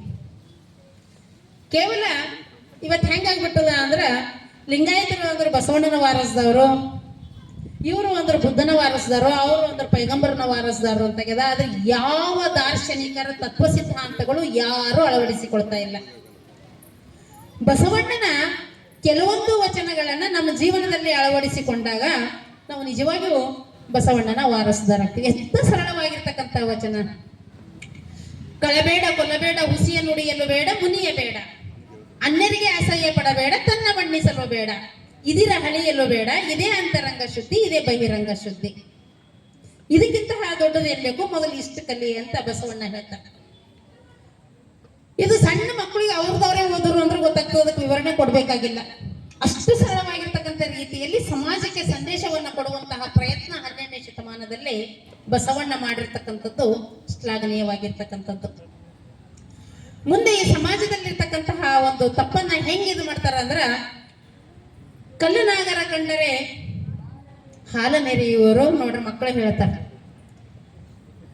ದಿಟದ ನಾಗರ ಬಂದರೆ ಕೊಲ್ಲೆಂಬರು, ಉಂಬ ಜಂಗಮ ಬಂದರೆ ನಡೆ ಎನ್ನುವರು, ಉಣ್ಣದ ಲಿಂಗಕ್ಕೆ ಬೋನವ ಹಿಡಿಯುವರಯ್ಯ. ಹೀಗಾಗಿ ಇವೆಲ್ಲವಂತೂ ದಿನಾ 100 ಸಲ ನಾವು ಕೇಳ್ತಾ ಇರ್ತೀವಿ. ದಿನಾ ಕಿವಿಯಲ್ಲಿ ಇವೆಲ್ಲ ನಮ್ಮಲ್ಲಿ ಗುಯಿ ಗುಡ್ತಾ ಇರ್ತಾವ. ಆದ್ರೆ ಕೇವಲ ಬಾಲ್ಕಿ ಅಷ್ಟೇ ಅಲ್ಲ, ಇನ್ನೂ ದೂರದಲ್ಲಿ ಬಹಳಷ್ಟು ನಮ್ಮಲ್ಲಿ ಸಮಾಜದಲ್ಲಿ ಮೌಢ್ಯತೆ ಇರ್ತಕ್ಕಂಥದ್ದನ್ನ ನಾವು ನೋಡ್ತಾ ಇದ್ದೀವಿ. ಹೀಗಾಗಿ ಬಸವಣ್ಣ ಸಮಾನತೆಯನ್ನ ತರುವುದಕ್ಕಾಗಿ ಎಂಥ ಹೋರಾಟವನ್ನ ಮಾಡ್ತಾರೆ ಅಂದಾಗ, ಒಂದು ಜಾತಿ ಸಮಾನತೆ, ಇನ್ನೊಂದು ಲಿಂಗ ಸಮಾನತೆ. ಜಾತಿಯಲ್ಲಿಯೂ ಸಮಾನತೆ ಇರಲಿಲ್ಲ, ನಾವೆಲ್ಲರೂ ಒಂದಾಗಬೇಕು ಅಂದಾಗ ಒಂದು ವೇಳೆ ಬಸವಣ್ಣನ ಈ ತತ್ವ ಸಿದ್ಧಾಂತಗಳು ಅವತ್ತು ಕಾರ್ಯರೂಪಕ್ಕೆ ಬರ್ತಾ ಇದ್ವು, ಆ ಬಸವನ ಚಳುವಳಿ ಅವತ್ತೇ ಯಶಸ್ವಿ ಆಗ್ತಾ ಇತ್ತು ಅಂದ್ರೆ ಬ್ರಿಟಿಷರು ನಮ್ಮ ಭಾರತ ದೇಶಕ್ಕೆ ಬರ್ತಾ ಇರಲಿಲ್ಲ, ನಾವು ಬ್ರಿಟಿಷರು ಗುಲಾಮರು ಆಗ್ತಾ ಇರಲಿಲ್ಲ, ನಮಗೆ ಸ್ವಾತಂತ್ರ್ಯನೂ ಬೇಕಾಗ್ತಾ ಇರಲಿಲ್ಲ, ನಾವು ಆಲ್ರೆಡಿ ಸ್ವಾತಂತ್ರ್ಯ ಇದ್ದೆವು. ನಮ್ಮಲ್ಲಿ ಒಗ್ಗಟ್ಟು ಇರಲಾರದಕ್ಕಾಗಿ ಬ್ರಿಟಿಷರು ಒಂದು ಹರಿದು ಹಂಚಿ ಹೋಗಿರ್ತಕ್ಕಂತಹ ಈ ಸಮಾಜವನ್ನ ಒಡೆದು ಆಳುವ ನೀತಿಯ ಮುಖಾಂತರ ನಮ್ಮನ್ನ ಆಳ್ವಿಕೆ ಮಾಡಿದ್ರು. ಒಂದ್ ವೇಳೆ ಬಸವಣ್ಣ ಇವ ನಮ್ಮವ ಇವ ನಮ್ಮ ಮನೆಯ ಮಗ ಅನ್ನುವಂತಹ ಸಂದೇಶ ಇಡೀ ಭಾರತದ ತುಂಬ ಮುಡ್ತಾ ಇತ್ತು ಅಂದ್ರೆ ಬೇರೆಯವರು ಭಾರತದಲ್ಲಿ ಕಾಲಿಡ್ತಾ ಇರಲಿಲ್ಲ. ಈ ಲಿಂಗ ವ್ಯವಸ್ಥೆಯಲ್ಲಿಯೂ ಸಹ ಹೆಣ್ಣು ಮಕ್ಕಳು ಕೇವಲ 4 ಗೋಡೆಗಳ ಮಧ್ಯೆ ಮಾತ್ರ ಸೀಮಿತ ಹೆಣ್ಣು, ಅಡುಗೆ ಮನೆಗೆ ಮಾತ್ರ ಸೀಮಿತ, ಆಕೆಗೆ ತಿಳುವಳಿಕೆ ಇಲ್ಲ, ವಿಚಾರ ಮಾಡುವಂಥ ಶಕ್ತಿ ಇಲ್ಲ ಅನ್ನುವಂತಹ ಸಂದರ್ಭದಲ್ಲಿ ಎಷ್ಟು ಜನ ಶರಣೆಯರು ಬಸವಣ್ಣನ ಕಾಲಕ್ಕ ಸೃಷ್ಟಿಯಾದರು. ಐದಕ್ಕಿ ಲಕ್ಕಮ್ಮ ಕೇವಲ ಮೇಲ್ಜಾತಿಯ ಹೆಣ್ಮಕ್ಕಳಲ್ಲ, ಎಷ್ಟು ಕೆಳಜಾತಿಯ ಶರಣರು ಈ ಜಾತಿ ಸಮಾನತೆಯನ್ನ ತರುವಂತ ಸಂದರ್ಭದಲ್ಲಿ ಈ ಚಳುವಳಿಯಲ್ಲಿ ಭಾಗಿಯಾಗಿದ್ರು ಅಂದ್ರ, ರಾಯಚೂರಿನ ಲಿಂಗಸೂಗೂರಿನಲ್ಲಿ ಬರ್ತಕ್ಕಂಥ ಅಮರೇಶ್ವರ ಅನ್ನುವಂತಹ ಒಂದು ಇದರಿಂದ ಐದಕ್ಕಿ ಮಾರಯ್ಯ ಲಕ್ಕಮ್ಮ ಅನ್ನುವಂಥ ದಂಪತಿಗಳು ಬರ್ತಾರೆ. ಕೆಳವರ್ಗದ ಹೆಣ್ಣು ಮಗಳಾಗಿರ್ತಕ್ಕಂತಹ ಲಕ್ಕಮ್ಮ ಆಕೆ ಆಡುವಂತಹ ಒಂದೊಂದು ಮಾತುಗಳು ಹೇಗೆ ಅಂದಾಗ, ನುಡಿದರೆ ಸ್ಫಟಿಕದ ಸಲಾಕೆಯಂತಿರಬೇಕು ಅಂತ ಬಸವಣ್ಣ ಹೇಳುವಂತಹ ರೀತಿಯಲ್ಲಿ ಆ ಮಾತುಗಳು ಅಷ್ಟು ಬೆಳಕನ್ನು ಚೆಲ್ಲುವಂತಹ ರೀತಿಯಲ್ಲಿ ನೋಡ್ತೀವಿ. ಉರ್ಲಿಂಗ ಪೇತಿಯ ಪುಣ್ಯಶ್ರೀ ಕಾಳವೆ, ಕೊನೆಯದಾಗಿ ಸೂಳೆ ಎನ್ನುವಂತ ಒಬ್ಬ ಈ ಸಮಾಜದಲ್ಲಿ ಪಟ್ಟವನ್ನ ಕೊಟ್ಟಿರ್ತಕ್ಕಂಥ ಸುಂಕವಿಯೂ ಸಹ ಶರಣಿಯಾಗಿ ಮಾರ್ಪಡ್ತಾಳೆ. ಅಂತಹ ಒಂದು ವಾತಾವರಣವನ್ನ ಅಲ್ಲಿ ನಿರ್ಮಾಣ ಮಾಡಲಾಗ್ತದೆ ಇದೇ ನಮ್ಮ ಕಲ್ಯಾಣ ನಾಡಿನಲ್ಲಿ. ಇಂತಹ ಶರಣೀಯರೆಲ್ಲರೂ ಎಂತಹ ಚಿಂತನ ಮಂಥನದಲ್ಲಿ ಭಾಗಿಯಾಗ್ತಾರಂದ್ರ ಇವತ್ತಿನ ಪಾರ್ಲಿಮೆಂಟಿಗೆ ಸಮಾನವಾಗಿ ಇರ್ತಕ್ಕಂಥದ್ದೇ ಅಲ್ಲ. ಅನುಭವ ಮಂಟಪ ಅನ್ನುವಂತಹ ಪಾರ್ಲಿಮೆಂಟು ಹುಟ್ಟಬೇಕಾಯ್ತು ಅಂದ್ರೆ ಇನ್ನೂ ಎಷ್ಟು ಶತಮಾನ ಬೇಕೋ ಗೊತ್ತಿಲ್ಲ. ಇವತ್ತಿನ ಈ ಪಾರ್ಲಿಮೆಂಟಿನಲ್ಲಿ ಇವತ್ತಿಗೂ ಸಹ ಸರಿಯಾಗಿ ಮಹಿಳಾ ಮೀಸಲಾತಿ ಇಲ್ಲ. ಅದರಲ್ಲಿ ಮೀಸಲಾತಿ ಅನ್ನುವಂಥದ್ದೇ ಇಲ್ಲ. ಅನುಭವ ಮಂಟಪದಲ್ಲಿ ಅರ್ಹತೆ ಉಳ್ಳುವವರೆಲ್ಲ, ಆಸಕ್ತಿ ಉಳ್ಳುವವರೆಲ್ಲ ಅನುಭವ ಮಂಟಪದ ಒಂದು ವಿಚಾರಗೋಷ್ಠಿಯಲ್ಲಿ ಭಾಗಿಯಾಗಿ ಚಿಂತನ ಮಂಥನವನ್ನ ಮಾಡ್ಲಿಕ್ಕೆ ಹೆಣ್ಣು ಮಕ್ಕಳಿಗೂ ಸಮಾನವಾಗಿರ್ತಕ್ಕಂಥ ಅವಕಾಶಗಳನ್ನ ಆ ವಚನ ಚಳವಳಿಯ ಕಾಲದಲ್ಲೇ ಬಸವಣ್ಣ ಕಲ್ಪಿಸಿಕೊಟ್ಟಿರ್ತಕ್ಕಂಥದ್ದು ಸಾಮಾನ್ಯವಾಗಿರ್ತಕ್ಕಂತಹ ಮಾತು ಅಲ್ಲ. ಬಸವಣ್ಣ ಎಂತಹ ಒಬ್ಬ ವ್ಯಕ್ತಿ ಎಂದಾಗ ಅದಕ್ಕಾಗಿ ಕಿಂಕರರಲ್ಲಿ ಶಂಕರ ಅನ್ನುವಂತಹ ರೀತಿಯಲ್ಲಿ ಗೂಳೂರು ಸಿದ್ಧಲಿಂಗ ವೀರಣ್ಣೊಡೆಯರ ಒಂದು ಶೂನ್ಯ ಸಂಪಾದನೆಯಲ್ಲಿ ಒಂದು ಕತೆ ಬರ್ತದೆ. ಒಂದು ಸಲ ದೇವರು ಬಸವಣ್ಣನನ್ನ ಕೇತನಂತ, ಬಸವಣ್ಣ ಭೂಮಿಯ ಮೇಲೆ ನನ್ನ ಭಕ್ತರು ಯಾರ್ಯಾರು ಅಂತ. ಅವಾಗ ಬಸವಣ್ಣ ನಾನೊಬ್ಬನೇ ಭಕ್ತ, ಬೇರೆ ಯಾರೂ ಭಕ್ತರೇ ಇಲ್ಲ ಭೂಮಿ ಮೇಲೆ ಅಂದಾಗ ಬೇರೆ ಶರಣರಿಗೆಲ್ಲ ಅನಿಸುವಂತ ಹಾಗಾದ್ರೆ ನಾವೆಲ್ಲ ಏನು ಅಂತ. ಬಸವಣ್ಣ ಮುಂದುವರೆದು ಉಳಿದವರೆಲ್ಲ ಶಿವನ ಸ್ವರೂಪಿಗಳು ಅಂತ ಹೇಳೋದ್ರ ಮುಖಾಂತರ ಎಲ್ಲರಲ್ಲಿಯೂ ಪರಮಾತ್ಮನನ್ನ ಕಾಣುವಂತಹ ವ್ಯಕ್ತಿತ್ವ ಬಸವಣ್ಣನದು. ಅಷ್ಟು ಕಿಂಕರತ್ವ, ನಾನು ಅನ್ನುವಂಥ ಅಹಂಕಾರ ಲವಲೇಶವೂ ಬಸವಣ್ಣನಲ್ಲೇ ಇರಲಿಲ್ಲ. ಅದಕ್ಕಾಗಿ ಕೆಳವರ್ಗದ ಒಂದೊಂದು ಸಲ ನಾವು ವಿಚಾರವನ್ನ ಮಾಡ್ತೀವಿ. ಇಷ್ಟೆಲ್ಲ ಪದವಿಗಳನ್ನ ಮುಗಿಸಿ ಇಷ್ಟೆಲ್ಲ ಪಾಠ ಪ್ರವಚನಗಳನ್ನ ಹೇಳಿದ್ರು ಒಂದು ಲೈನ್ ಬರಿಬೇಕಾದ್ರೆ ಒಂದು ತಾಸು ಕೊಡ್ಬೇಕಾಗ್ತದೆ. ಆಗಿನ ಕಾಲದಲ್ಲಿ ಶರಣೆಯರು ಎಂತೆಂತಹ ವಚನಗಳನ್ನ ರಚನೆ ಮಾಡ್ತಾರ. ಅವರಿಗೆಲ್ಲರಿಗೂ ಪ್ರೋತ್ಸಾಹವನ್ನ ಕೊಡುವಂಥದ್ದು ನಿಮ್ಮೆಲ್ಲರಲ್ಲಿಯೂ ಅಗಮ್ಯವಾಗಿರ್ತಕ್ಕಂಥ ಒಂದು ಶಕ್ತಿ ಇದೆ ಅಂತ ಆ ಶಕ್ತಿಯನ್ನು ಹೊರತಂದಿರ್ತಕ್ಕಂತಹ ಒಂದು ಕೀರ್ತಿ ಬಸವಣ್ಣನಿಗೆ ಸತ್ತು. ಹೀಗಾಗಿ ಬಸವಣ್ಣ ಎಲ್ಲರಲ್ಲಿಯೂ ಪರಮಾತ್ಮನನ್ನ ಕಾಣುವಂತ ವ್ಯಕ್ತಿ. ಬಸವಣ್ಣ ಅನುಭವ ಮಂಟಪವನ್ನ ಸ್ಥಾಪನೆ ಮಾಡಿ ತಾನು ಅದರ ಮುಖಂಡನಾಗಲ್ಲ, ತಾನು ಅದರ ರೂವಾರಿ ಆಗಲ್ಲ. ಇವತ್ತು ಅಧಿಕಾರಕ್ಕಾಗಿ ಹಪಹಪಿಸುವಂತಹ ಈ ಸಂದರ್ಭದಲ್ಲಿ ಬಸವಣ್ಣ ನಮ್ಮ ಮುಂದೆ ಬರ್ತಾರೆ. ಅಲ್ಲಮ ಪ್ರಭುದೇವರನ್ನ ಶೂನ್ಯ ಸಿಂಹಾಸನದ ಪೀಠಾಧಿಪತಿಯನ್ನಾಗಿ ಮಾಡಿ ಕೆಳವರ್ಗದ ಶರಣರನ್ನೇ ನಾಯಕರನ್ನಾಗಿ ಮಾಡಿ ತಾನು ಸಾಮಾನ್ಯ ವ್ಯಕ್ತಿಯಾಗಿ ಸಾಮಾನ್ಯ ಸೇವಕನಾಗಿ ಇರುವಂತಹ ವ್ಯಕ್ತಿತ್ವ ಬಸವಣ್ಣನದು. ಅದಕ್ಕಾಗಿ ಬಸವಣ್ಣ ಯಾರೂ ಭಕ್ತರಿಲ್ಲ, ನಾನೊಬ್ಬನೇ ಭಕ್ತ, ಉಳಿದವರೆಲ್ಲರೂ ಶಿವನ ಸ್ವರೂಪಿಗಳು ಅಂತ ಹೇಳುವಂಥದ್ದನ್ನ ನೋಡ್ತೀವಿ. ಅಂತಹ ಒಂದು ಅನುಭವ ಮಂಟಪವನ್ನ ಸ್ಥಾಪಿಸುವುದರ ಮುಖಾಂತರ ಇಡೀ ಮನುಕುಲಕ್ಕೆ ಮಾದರಿಯಾಗಿರ್ತಕ್ಕಂಥ ಶರಣರನ್ನ ಅಲ್ಲಿ ತಯಾರು ಮಾಡಲಾಗ್ತದ. ಲಕ್ಷಾನುಗಟ್ಟಲೆ ವಚನಗಳು ತಯಾರಾಗ್ತವ. ಎಂಥ ವಚನಗಳು ಅಂದ್ರೆ ಇಡೀ ಇವತ್ತು ವಿಶ್ವದಲ್ಲಿಯೇ ಕನ್ನಡದಲ್ಲಿ ರಚನೆಗೊಂಡಿರ್ತಕ್ಕಂಥ ವಚನಗಳು ಯಾವ ಭಾಷೆಯಲ್ಲಿ ಯಾವ ಸಾಹಿತ್ಯದಲ್ಲಿಯೂ ಇಲ್ಲ. ಅದಕ್ಕಾಗಿ ವಿಶ್ವದಲ್ಲಿಯೇ ಕನ್ನಡ ಸಾಹಿತ್ಯ ಅತ್ಯಂತ ಶ್ರೀಮಂತವಾಗಿರ್ತಕ್ಕಂತಹ ಸಾಹಿತ್ಯ. ಯಾಕೆ ಅಂದಾಗ ಶರಣರು ಈ ಸಮಾಜಕ್ಕೆ ಯಾವ ಸಂದೇಶವನ್ನ ಕೊಡಬೇಕಾಗಿತ್ತು ಆ ಸಂದೇಶವನ್ನ ವಚನಗಳ ಮೂಲಕ ಜನರಿಗೆ ತಲುಪಿಸುವಂತ ಕೆಲಸವನ್ನ ಮಾಡ್ತಾರೆ. 10ನೇ ಶತಮಾನದಲ್ಲಿ ಪಂಪ ಪೊನ್ನಾರನ್ನ ಎಲ್ಲರೂ ಬರ್ತಾರ. ಸಂಸ್ಕೃತಮಯವಾಗಿರ್ತಕ್ಕಂಥ ಕಠಿಣ ಭಾಷೆಯಲ್ಲಿ ಸಾಹಿತ್ಯವನ್ನ ರಚನೆ ಮಾಡ್ತಾರ. ಕನ್ನಡ ಭಾಷೆ ಆದ್ರೂ ಸಹ ಅದು ಕೇವಲ ಪಂಡಿತರ ಸ್ವತ್ತಾಗ್ತದ. ಸಾಮಾನ್ಯ ಜನರಿಗೆ ಏನೂ ಗೊತ್ತಿರಲ್ಲ. ಯಾವುದೋ ಶ್ರಾವಣ ಬಂತು ಏನೋ ಬಂತು ಅಂದ್ರೆ ಯಾವುದೋ ಇದರಲ್ಲಿ ಭಜನೆಯಲ್ಲಿ ಪಾಲ್ಗೊಳ್ತಾರ, ಏನೋ ಭಜನೆಯನ್ನ ಮಾಡ್ತಾರ, ಮುಗಿತು. ಆದ್ರೆ ಬಸವಣ್ಣನ ವಚನಗಳು ಹಂಗಲ್ಲ. ನಮ್ಮನ್ನ ನಾವು ತಿದ್ದಿಕೊಳ್ಳುವುದಕ್ಕಾಗಿ, ಸಮಾಜವನ್ನ ಸುಧಾರಣೆ ಮಾಡುವುದಕ್ಕಾಗಿ, ಸಮಾಜದಲ್ಲಿರ್ತಕ್ಕಂಥ ಓರೆಕೋರೆಗಳನ್ನ ತಿದ್ದಿಕೊಳ್ಳುವುದಕ್ಕಾಗಿ, ಸಮಾಜವನ್ನ ವಿಡಂಬಿಸಿರ್ತಕ್ಕಂಥ ವಚನಗಳು ಪರಿಪೂರ್ಣವಾಗಿರ್ತಕ್ಕಂಥ ಎಲ್ಲಾ ಶರಣರು ರಚಿಸಿರ್ತಕ್ಕಂಥ ಸಾಹಿತ್ಯ, ವಚನ ಸಾಹಿತ್ಯ. ಯಾವೊಂದು ವಚನವೂ ಯಾರನ್ನ ಹೊಗಳಿ ಬರೆದಿರ್ತಕ್ಕಂತಹ ವಚನ ಅಲ್ಲ. ಅದಕ್ಕಾಗಿ ಇಡೀ ವಿಶ್ವದಲ್ಲಿ ವಚನ ಸಾಹಿತ್ಯ ಅತ್ಯಂತ ವಚನ ಸಾಹಿತ್ಯದಿಂದಲೇ ನಮ್ಮ ಕನ್ನಡ ಸಾಹಿತ್ಯಕ್ಕೆ ಒಂದು ಅಗಮ್ಯವಾಗಿರ್ತಕ್ಕಂಥ ಸ್ಥಾನ ಇವತ್ತು ದೊರಕಿದೆ. ಶಾಸ್ತ್ರೀಯ ಸ್ಥಾನಮಾನವೂ ಸಹ ಸಿಕ್ತು. ಯಾಕೆ ಅಂದ್ರೆ ಕನ್ನಡ ಸಾಹಿತ್ಯದಲ್ಲಿ ವಚನ ಸಾಹಿತ್ಯ ಅನ್ನುವಂಥದ್ದು ಇರ್ತಾ ಇರಲಿಲ್ಲ. ಅಂದ್ರೆ ಕನ್ನಡ ಸಾಹಿತ್ಯ ಶ್ರೀಮಂತವಾಗಿರ್ತಕ್ಕಂಥ ಸಾಹಿತ್ಯನೇ ಅನಿಸ್ಕೊಳ್ತಾ ಇರಲಿಲ್ಲ ಅಂತ. ಇಂತಹ ಒಂದು ಹಲವಾರು ಜನ ಶರಣರು ಬಸವಣ್ಣನ ಕರೆಗೆ ಹೋಗ್ಬಿಟ್ಟು ಕಲ್ಯಾಣಕ್ಕೆ ಬರ್ತಾರ, ವಚನ ಚಳುವಳಿಯನ್ನ ಪ್ರಾರಂಭಿಸ್ತಾರ. ಈ ಬಸವಣ್ಣನ ಧ್ಯೇಯವಾಗಿ ಏನು ಅಂದಾಗ, ಒಂದು ಸಮಾನತೆ ಬರಬೇಕು, ಲಿಂಗ ಸಮಾನತೆ ಬರಬೇಕು, ಹೆಣ್ಣು ಮಾಯೆಲ್ಲ, ಹೆಣ್ಣು ರಕ್ಕಸಿಯಲ್ಲ, ಹೆಣ್ಣು ಸಾಕ್ಷಾತ್ ಕಪಿಲ ಸಿದ್ಧ ಮಲ್ಲಿಕಾರ್ಜುನ ಎಂದು ಹೆಣ್ಣನ್ನ ದೈವತ್ವಕ್ಕೆ ಏರಿಸಿರ್ತಕ್ಕಂಥದ್ದು ವಚನ ಚಳುವಳಿಯ ಕಾಲದಲ್ಲಿ, ಆ ಸಂದರ್ಭದಲ್ಲಿ. ಹೀಗಾಗಿ ಸ್ತ್ರೀ ವಿಮೋಚನೆ ಆಗಬೇಕು, ಜಾತಿ ಹೋಗಿ ಸಮಾನತೆ ಬರಬೇಕು, ಎಲ್ಲರೂ ಸುಖದಿಂದ ನೆಮ್ಮದಿಯಿಂದ ಬದುಕಬೇಕು. ಇದ್ರ ಜೊತೆಗೆ ಕಾಯಕ ಮತ್ತು ದಾಸೋಹ ನಮ್ಮ ಜೀವನದಲ್ಲಿ ಇರಲೇಬೇಕು. ಕಾಯಕ ಅಂದಾಗ ಯಾವ ಕಾಯಕ? ಆ ಸಂದರ್ಭದಲ್ಲಿ ಕಾಯಕದಲ್ಲಿ ಬಹಳಷ್ಟು ವ್ಯತ್ಯಾಸಗಳಿತ್ತು.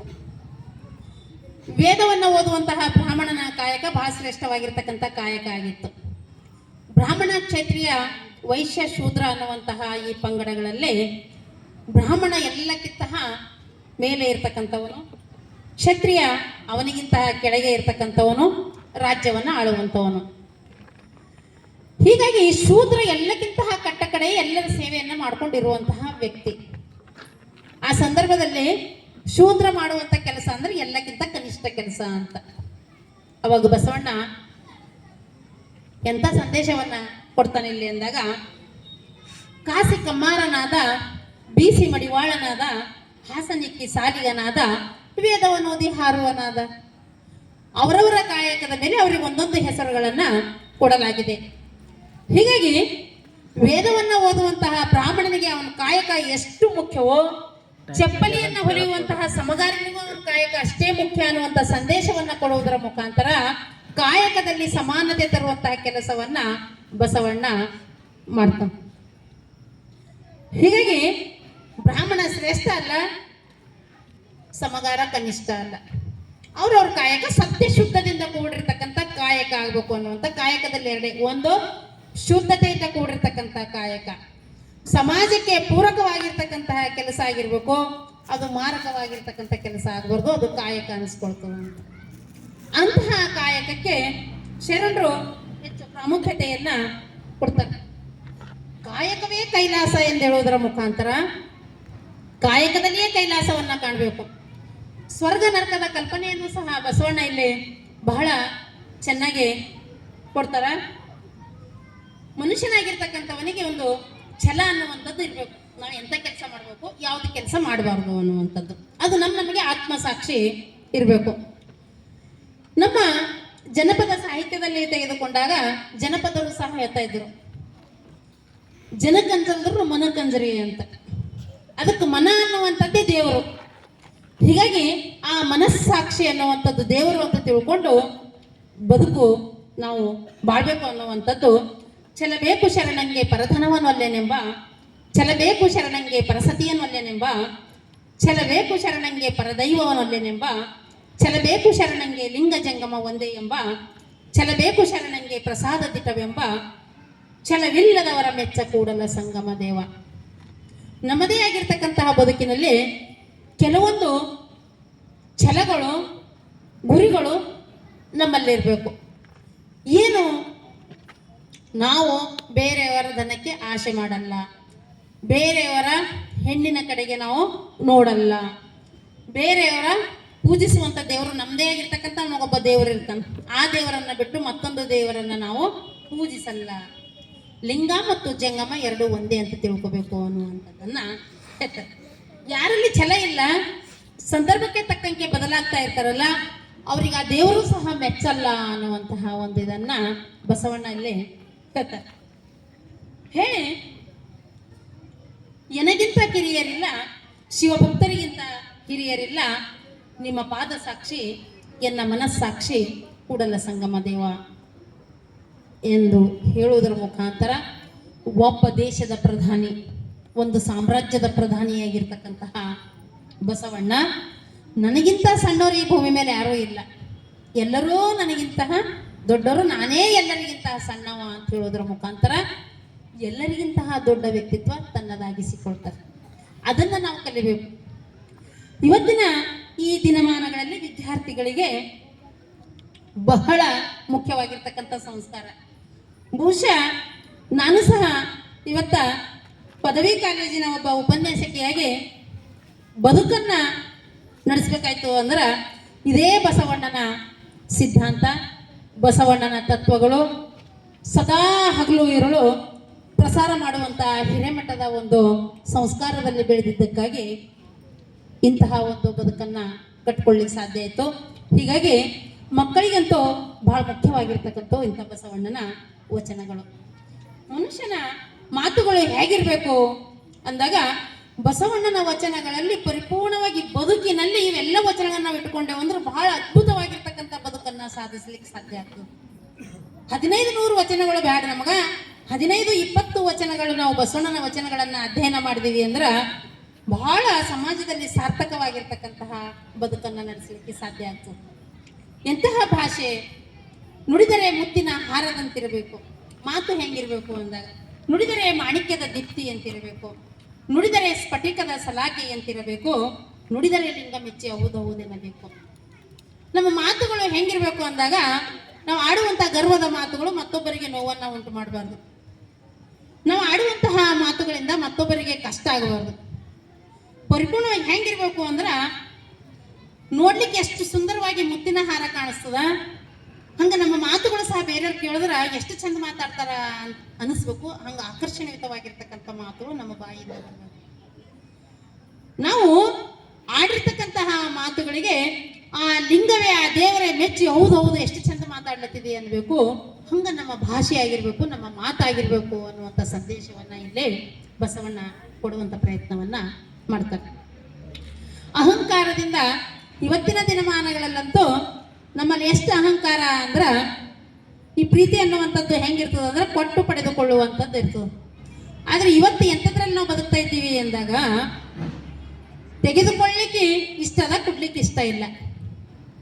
ಆದ್ರೆ ಬಸವಣ್ಣ ಎಂಥ ಒಂದು ಜೀವನದ ಬುದ್ಧಿ, ಜೀವನದ ಮೌಲ್ಯಗಳನ್ನ ಕಟ್ಟಿರ್ತಕ್ಕಂಥ ಒಂದು ಬುದ್ಧಿಯೇ ಬಸವಣ್ಣನ ವಚನಗಳು. ಬಸವಣ್ಣನ ವಚನಗಳು, ಬಸವಣ್ಣನನ್ನ ಅಧ್ಯಯನ ಮಾಡಿರ್ತಕ್ಕಂಥ ವ್ಯಕ್ತಿ ಯಾವತ್ತೂ ಹಿಂದೆ ಬೀಳಲಿಕ್ಕೆ ಸಾಧ್ಯವೇ ಇಲ್ಲ, ಇತಿಹಾಸವನ್ನ ನಿರ್ಮಾಣ ಮಾಡಲಿಕ್ಕೆ ಸಾಧ್ಯ. ಹಾಗಾಗಿ ಎದುರು ಬಂದಿರ್ತಕ್ಕಂಥವ್ರಿಗೆ ಮಾತನಾಡುವಂತಹ ಸೌಜನ್ಯವೂ ಸಹ ಇವತ್ತು ನಾವು ಕಳ್ಕೊಳ್ತಾ ಇದ್ದೀವಲ್ಲ. ಏನು ಬಂದಿರಿ ಹದುಳ ಬಿದ್ದೀರಿ ಎಂದರೆ ನಿಮ್ಮ ಮೈಸಿರಿ ಹಾರಿ ಹೋವುದೇ, ಕುಳ್ಳಿರೆಂದರೆ ನೆಲ ಕೂಡಿ ಹೋವುದೇ, ಒಡನೆ ನುಡಿದರೆ ಶಿರ ಹೊಟ್ಟೆ ಒಡೆಯುವುದೇ, ಕೊಡಲಿಲ್ಲದದ್ದರೊಂದು ಗುಣವಿಲ್ಲದಿದ್ದರೆ ಕೆಡಹಿ ಮೂಗ ಕೊಯ್ಯದೆ ಮಾಣ್ಮನೆ ಕೂಡಲ ಸಂಗಮ ದೇವ. ಏನ್ ಬಿ ಕೊಡ್ಬೇಡ್ರಿ, ಆದ್ರ ಏನು ಆರಾಮಿದ್ರೇನು, ಚೆನ್ನಾಗಿದ್ರೇನು, ಕೂತ್ಕೋರಿ ಅಂದ್ರೆ ನಿಮ್ ನೆಲ ಸೌದೋಯ್ತದ, ಮಾತಾಡಿದ್ರಿ ಅಂದ್ರೆ ನಿಮ್ದು ಏನಾರ ಶ್ರೀಮಂತಿಕೆ ಸಂಪತ್ತು ಏನಾದರೂ ಇದಾಗ್ತದ, ಕರಗಿ ಹೋಗ್ತದ? ಇಲ್ಲ. ಅದಕ್ಕಾಗಿ ನಾವು ನಮ್ಮ ಜೀವನದಲ್ಲಿ ಇವೆಲ್ಲವುಗಳನ್ನ ಕಲಿಯುವಂಥದ್ದು ಬಹಳ ಮುಖ್ಯವಾಗಿರ್ತಕ್ಕಂಥದ್ದು. ಒಂದು ಕಡೆ ಮತ್ತೊಂದು ಕಡೆ ಬಸವಣ್ಣ ನಮ್ಮಲ್ಲಿ ಎಂಥ ಮೌಢ್ಯತೆ ಅಂದ್ರೆ ನೀರ ಕಂಡಲ್ಲಿ ಮುಳುಗುವರಯ್ಯ, ಮರವ ಕಂಡಲ್ಲಿ ಸುತ್ತುವರಯ್ಯ, ಬತ್ತುವ ಜಲವ ಒಣಗುವ ಮರವ ಮೆಚ್ಚಿದವರು ನಿಮ್ಮ ನೆತ್ತಬಲ್ಲರು ಕೂಡಲ ಸಂಗಮ ದೇವ. ಎಂಥ ಮೌಢ್ಯತೆ ನಂಬಲ್ಲಿ ಅಂದಾಗ ಎಲ್ಲಿ ನೀರು ಕಂಡ್ರು ಅಂದ್ರೆ ಅಲ್ಲಿ ಹೋಗಿ ಮುಳುಗ್ತಾರೆ, ಎಲ್ಲಿ ಗಿಡ ನೋಡಿದ್ರು ಅಂದ್ರೆ ಅಲ್ಲಿ 4 ಸುತ್ತ ಹಾಕ್ತಾರೆ. ಇದು ಒಂದು ನಮ್ಮ ಶಕ್ತಿ ಹಾನಿ, ಒಂದು ನಮ್ಮ ಸಂಪತ್ತು ಹಾನಿ. ಇದಕ್ಕೆ ಬಿಟ್ಟರೆ ಅದ್ರಲ್ಲಿ ಮತ್ತೇನು ಲಾಭ. ಹೀಗಾಗಿ ಈ ಮೌಢ್ಯತೆ ಅನ್ನುವಂಥದ್ದನ್ನ ನಾವು ಆದಷ್ಟು ಕಡಿಮೆ ಮಾಡಿಕೊಳ್ಬೇಕು. ಬಸವಣ್ಣನ ವಾರಸುದಾರರಾಗಿರ್ತಕ್ಕಂಥ ನಾವುಗಳಂತೂ ಕೇವಲ ಅದಕ್ಕಾಗಿ ನಾನು 10-15 ವಚನಗಳನ್ನು ಆಯ್ಕೆ ಮಾಡ್ಕೊಂಡು ಬಂದಿದ್ದೀವಿ. ದಿನಾ ಕೇಳ್ತಾನೆ ಇರ್ತೀವಿ. ಆದರೂ ಸಹ ಇವುಗಳನ್ನು ನೀವೆಲ್ಲರೂ ಬಸವಣ್ಣನ ಬಗ್ಗೆ ಈಗಂತೂ ಅಗಾಧವಾಗಿ ದಿನಾ ಅದನ್ನೇ ತಿಳ್ಕೊಳ್ಳುವಂಥವ್ರು. ಅದಕ್ಕೆ ಪ್ರತಿಯೊಂದು ನಮ್ಮ ಹೃದಯದ ಉಸಿರಿನಲ್ಲಿ ಬಸವಣ್ಣನ ತತ್ವಗಳು ಹೊರಗೆ ಬರ್ತಾ ಇರ್ತಾವೆ. ಹೀಗಾಗಿ ಈ ಬಸವ ಜಯಂತಿಯ ಉತ್ಸವದ ನಿಮಿತ್ತವಾಗಿ ಮತ್ತೊಂದು ಸಲ ಮೆಲುಕು ಹಾಕುವಂತಹ ಕೆಲಸವನ್ನ ಇವತ್ತು ನಾವು ಮಾಡೀವಿ ಅಷ್ಟೇ. ನೆನಪಿಸಿಕೊಳ್ಳುವಂತಹ ಕೆಲಸವನ್ನ ಇವತ್ತು ನಾನು ಇಲ್ಲಿ ಮಾಡೀನಿ. ಹೀಗಾಗಿ ಮನುಷ್ಯನಿಗೆ ಒಂದು ನಮ್ಮಲ್ಲಿ ಏನದಂದ್ರೆ ದೇವಲೋಕ ಮರ್ತ್ಯಲೋಕ ಬೇರೆ ಒಂದು ತಿಳ್ಕೊಂಡಿದ್ದೇವೆ. ಅದಕ್ಕಾಗಿ ಬಸವಣ್ಣ ಯಾವುದು ದೇವಲೋಕ ಯಾವುದು ಮರ್ತ್ಯಲೋಕ, ಸತ್ಯ ನುಡಿಯುವುದೇ ದೇವಲೋಕ, ಸುಳ್ಳು ಹೇಳುವುದೇ ಮರ್ತ್ಯಲೋಕ, ಆಚಾರವಂತಾದ್ರೆ ಅದೇ ಸ್ವರ್ಗ, ಅನಾಚಾರಿಗಳು ಅದೇ ನರಕ. ಇಲ್ಲೇ ನಮ್ಮ ಬದುಕಿನಲ್ಲಿ ಎಲ್ಲವನ್ನೂ ನಾವು ಕಂಡುಕೊಳ್ಬಹುದು, ಮೇಲೆ ಏನೂ ಇಲ್ಲ ಅನ್ನುವಂತಹ ವಾಸ್ತವ ಪ್ರಾಯೋಗಿಕವಾಗಿರ್ತಕ್ಕಂಥ ಜೀವನದ ಕಡೆಗೆ ಬಸವಣ್ಣ ನಮ್ಮನ್ನ ಕರ್ಕೊಂಡು ಬರುವಂಥದ್ದನ್ನ ನೋಡ್ತೀವಿ. ಈ ಬಸವ ಧರ್ಮ ಅನ್ನುವಂಥದ್ದು ಹೆಂಗದ ಅಂದ್ರೆ ಎಲ್ಲೆಲ್ಲಿಯೂ ಕಾಲ್ಪನಿಕವಾಗಿರ್ತಕ್ಕಂಥದ್ದು ಪವಾಡ ಅನ್ನುವಂಥದ್ದು ಇಲ್ವೇ ಇಲ್ಲ. ಪ್ರಾಯೋಗಿಕವಾಗಿರ್ತಕ್ಕಂಥದ್ದು ಸೈನ್ಸ್ ಇದ್ದಂಗ ವಸ್ತುನಿಷ್ಠವಾಗಿರ್ತಕ್ಕಂಥದ್ದನ್ನ ನಾವು ಶರಣರ ವಚನಗಳಲ್ಲಿ ಕಾಣ್ತೀವಿ. ಈ ಸಮಾಜವನ್ನು ಬಿಟ್ಟು ಅವರೆಲ್ಲೂ ಹೊರಗಡೆನೆ ಹೋಗಿಲ್ಲ. ಇದೇ ಸಮಾಜವನ್ನ ಅಧ್ಯಯನ ಮಾಡಿ ಈ ಸಮಾಜದಲ್ಲಿರ್ತಕ್ಕಂಥದ್ದನ್ನೇ ಜನರಿಗೆ ತಲುಪಿಸುವಂತಹ ಕೆಲಸವನ್ನ ಮಾಡಿರ್ತಕ್ಕಂಥದ್ದನ್ನ ನೋಡ್ತೀವಿ. ಅದಕ್ಕಾಗಿ ಮನುಷ್ಯನಿಗೆ ಮುಖ್ಯವಾಗಿರ್ತಕ್ಕಂಥದ್ದು ದಯೆ ಅನ್ನುವಂಥದ್ದು, ವಿನಯತೆ ಅನ್ನುವಂಥದ್ದು, ಇವೆಲ್ಲವುಗಳೇ ಮಾನವೀಯ ಮೌಲ್ಯಗಳು. ಅದಕ್ಕಾಗಿ ಮತ್ತೊಂದು ಕಡೆ ಹೇಳ್ತಾರೆ, ದಯವಿಲ್ಲದ ಧರ್ಮ ಅದು ಯಾವ ದಯ ಇರ್ತಕ್ಕಂಥ ಧರ್ಮನೇ ದೊಡ್ಡದು, ಅದೇ ನಮ್ಮ ಬಸವ ಧರ್ಮ. ಹೀಗಾಗಿ ದಯೆ, ವಿನಯತೆ ಇವೆಲ್ಲವುಗಳು ಕಿಂಕರತ್ವ, ಭಾತೃತ್ವ, ಮೌಢ್ಯತೆಯ ನಿರಾಕರಣೆ, ಏಕ ದೇವೋಪಾಸನೆ ಮಾಡುವಂಥದ್ದು, ಇವೆಲ್ಲವುಗಳನ್ನ ಬಸವಣ್ಣನ ಸಂದೇಶಗಳನ್ನ ನಮ್ಮ ಜೀವನದಲ್ಲಿ ಅಳವಡಿಸಿಕೊಳ್ಳೋಣ ಎಂದು ಹೇಳುತ್ತಾ, ಇಂದಿನ ಈ ವೇದಿಕೆಯಲ್ಲಿ ಅವಕಾಶವನ್ನು ಮಾಡಿಕೊಟ್ಟಿದ್ದಕ್ಕಾಗಿ ಹಿರೇಮಠ ಸಂಸ್ಥಾನಕ್ಕೆ ಮತ್ತೊಂದು ಸಲ ನನ್ನ ಹೃತ್ಪೂರ್ವಕ ಧನ್ಯವಾದಗಳನ್ನು ಸಲ್ಲಿಸುತ್ತಾ, ನನ್ನ ಏನಾದರೂ ಬಹುಶಃ ತಪ್ಪಾದರೆ ನನಗಿಂತ ಹೆಚ್ಚು ಹಿರಿಯರಾಗಿರ್ತಕ್ಕಂಥವರು ವೇದಿಕೆ ಮುಂಭಾಗದಲ್ಲಿ ಕುಳಿತಿದ್ದೀರಿ. ನಿಮ್ಮೆಲ್ಲರಿಂದ ಒಂದೊಂದು ಅಕ್ಷರಗಳನ್ನು ಕಲಿತು ಬೆಳೆದಿರ್ತಕ್ಕಂಥವಳು ನಾನು. ಅದಕ್ಕಾಗಿ ಕ್ಷಮಿಸಿ ಎಂದು ಹೇಳುತ್ತಾ ನನ್ನ ಮಾತುಗಳನ್ನು ಮುಗಿಸ್ತೇನೆ. ಜೈ ಹಿಂದ್, ಜೈ ಕರ್ನಾಟಕ. ಓಂ ಶ್ರೀ ಗುರು ಬಸವಲಿಂಗಾಯ ನಮಃ.